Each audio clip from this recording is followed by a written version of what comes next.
One of the most impactful people in my life was my counselor, Paul Martin. Growing up in the 80s and 90s, it was still a practice to move foster kids from home to home so that they didn't get attached.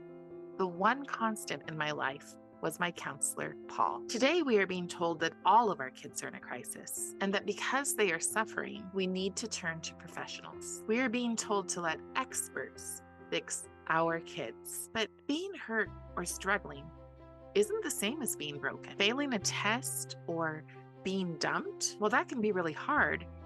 It's not a permanent crisis. We need to be asking, what is true resilience?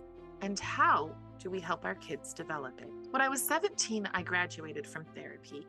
That was always the goal.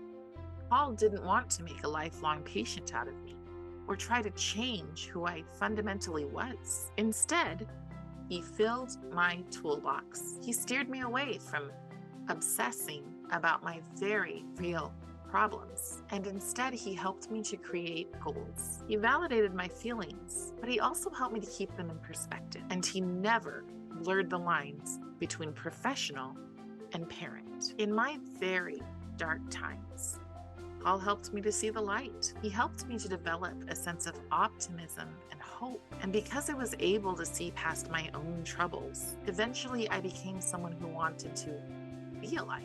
That's the difference between therapy that keeps you stuck, resentful, and broken, or therapy that restores. That's the difference between therapy that hurts and therapy that heals. I'm Carrie Bartholomew. I'm running for state school board in position 13, and I hope I can win your vote.